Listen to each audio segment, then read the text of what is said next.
Hi all, I'm Abhay Kewadkar. I'm the promoter of Tetrad Beverages Private Limited and Tetrad Microbreweries Private Limited under the brand name Fox in the Field in Whitefield, Bangalore. I also run both the companies as managing director. I'm part of DLC's Global Wine, Spirits and Cigar Committee. Welcome to my DLC talk. I started my career way back in 1984 when I was chosen to be a winemaker to be trained with Champagne India Limited, the then Champagne India Limited, which had a project coming up near Pune in association with a champagne company, Champagne People Headset. They sent me to Champagne for my first 6 months training to make champagne. Nobody knew about wine in those days. In fact, I never tasted wine till such time I was appointed to be a trainee winemaker under the able guidance of the French wine masters and the great winemakers. I traveled all over the France. I learned the winemaking techniques and the grapes in each wine region, which enhanced my knowledge. It brought a lot of confidence in me. 84 to 91, I made the sparkling wines in India in collaboration with champagne houses like Piper Headset, Champagne Vauclico, and they really trained me well. In 91, I shifted to Bangalore to set up Grover Vineyards. In Grover Vineyards, they were again to make sparkling wines, not as a main product, but the still wines. The consultants were from Bordeaux, the great Michel Roland, the world's best consultant, most widely traveled. I learned my still wine techniques under him, and the Grover Vineyards became a global brand. We used to export these wines, and we were carrying these wines back to France. Wines made in India, and indeed it was a great achievement. In 2006, I was approached by the UB Group because they wanted to get into wine business. And they said, come and head our wine business. So I joined UB Group under United Spirits Limited. We started with acquisition of a winery in Loire Valley in France, the first Indian company to have acquired a winery in France. And again, such a coincidence, it was a company making sparkling wine, Bouvet La Dubé, with 150 years of heritage. We went on to add Four Seasons Winery near Pune, a completely greenfield project. And that project also was a good success. In 2013, United Spirit was taken over by Diageo. And subsequently, I was promoted as executive director for the wine business. I worked with them till 2017.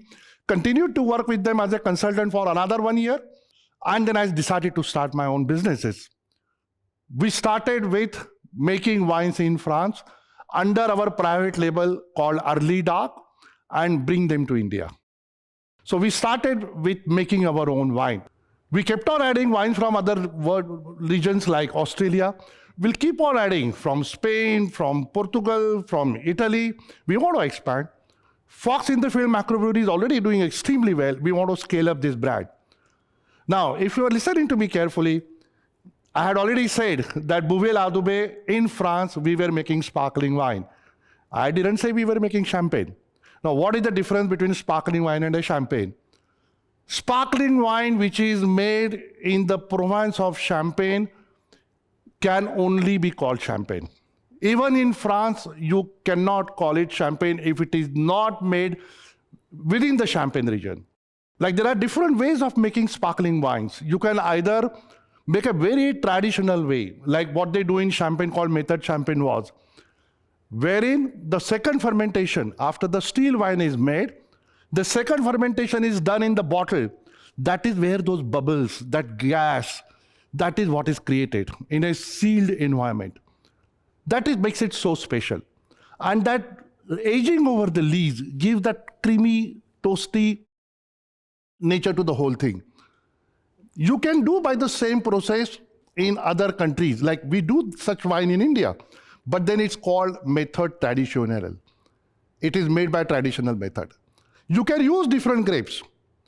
You can have another method called method Charmant, wherein you do the fermentation in a big stainless steel tank, pressurized tank.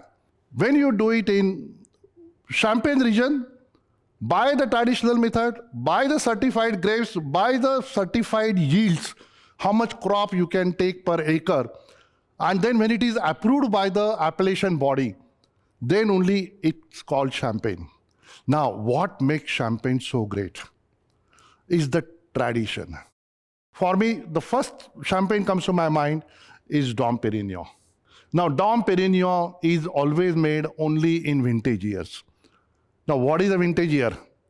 When you make a normal non-vintage champagne, you make a blend of wines from 10 different years.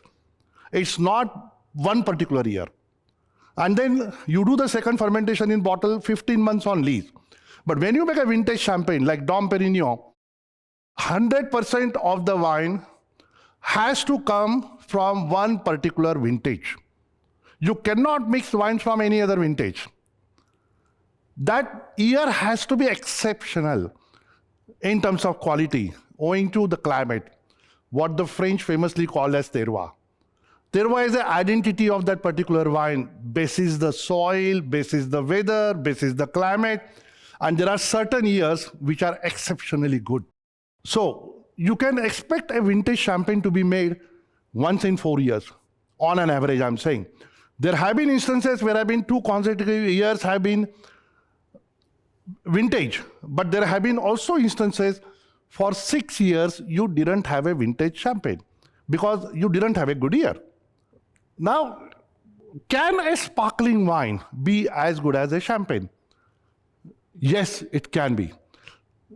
In a blind tasting, it has happened that certain sparkling wines have performed better than certain champagnes.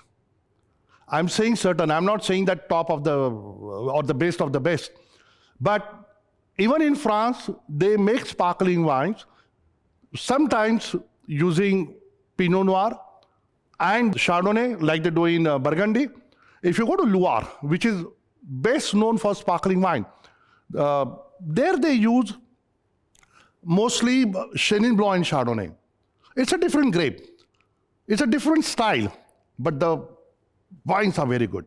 And in a blind tasting, they can taste better, as I said, than some of the champagnes.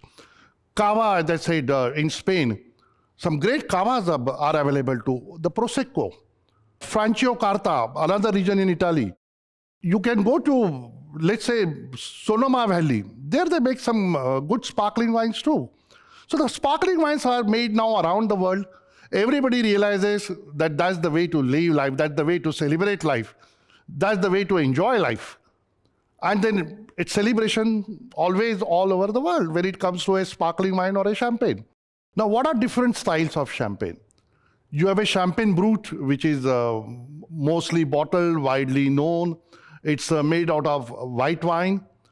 It has got a sugar, let's say about 7 to 8 grams per liter. It's pretty dry. It's not sweet at all. Because of the acidity, you don't feel that even that sugar. Then you have a Champagne Rosé, which is a pink champagne. Now, the Rosé champagne is made by mixing the white wine made out of Chardonnay and the red wine made out of Pinot Noir. So you have still wine, white champagne, you have a still wine, rosé champagne. You can also have a still wine, red sparkling wine. In champagne, they don't do it. And then you, of course, have a demi-sec champagne. Demi-sec means it's semi-sweet. The sugar percentage is pretty high in such champagnes, and it's mostly drunk with the dessert. You start your meal, a great celebration, or even a normal evening with family, with a normal champagne, and you have still wines with your meal, and then you end up the meal with a demi-sec champagne with your dessert. And personally, I would prefer a rosé demi-sec champagne. Now, the Champagne region is delimited, as I earlier said. You just can't make more champagne because the areas are specified. The production is specified. The demand is going up. So what is the challenge being faced by the champagne industry today? The first and foremost, the production is limited. Your demand is going up and you just can't produce more. So it's always a question of demand and supply. That is where champagne also tends to be more expensive than any other sparkling wine. Apart from the heritage, it's a very, very limited production. Now, because of this, it also gave the opportunity for other manufacturers of sparkling wines to grow. Prosecco is the greatest example because Prosecco is a much bigger region. They don't necessarily ferment in the bottle. You know, they do a Charmat method, which is a bulk way of making sparkling wine. So they can really make it fast. They don't have to wait for 15 months. They can do it in 6 months. So Prosecco has grown because of this delimitation of Champagne area. So there is a challenge for the champagne wine industry, but that also gives the opportunity to other sparkling wine industry. And that is where sparkling wine production has gone up all over the world. Spain has Cava. In India also, we make the sparkling wine using method traditional. Indian market is also booming. Australia makes, all over the world, they make the sparkling wine today. But what is the main challenge we face when it comes to sparkling wine or the champagne which is imported is the high taxation. You know, we pay 150% customs duty on CIF price.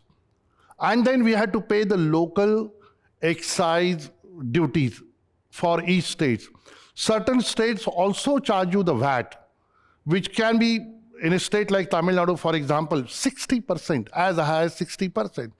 And then this tax is sometimes also on the menu price. That it really makes it unaffordable to many people to go to a on-premise and order a bottle of champagne or a great sparkling wine. The CIF price to the price in retail, when it comes to imported wines or spirits in this country, for wines, it can be anywhere between 8 to 12 times, depending on the state. For spirits, it can be 10 to probably 20 times. So the biggest challenge we face in India is the price point. Globally, it's a demand and supply for champagne. Sparkling wine as a category has grown excellently. And then I think the future is bright for sparkling wine industry. Champagne region can expect the prices to go up, and let's drink to that. Cheers. I thank DLC to give me this opportunity to be able to speak on this great platform and make me a member of this great committee on wine, spirits, and cigars. And thank you all for listening to me and allowing me to share my experience, my journey. In case you need any more information and you want to come back to me or interact with me more, it would be my great pleasure to speak to you, to interact with you, and I look forward to that opportunity. Thank you all, Team DLC again.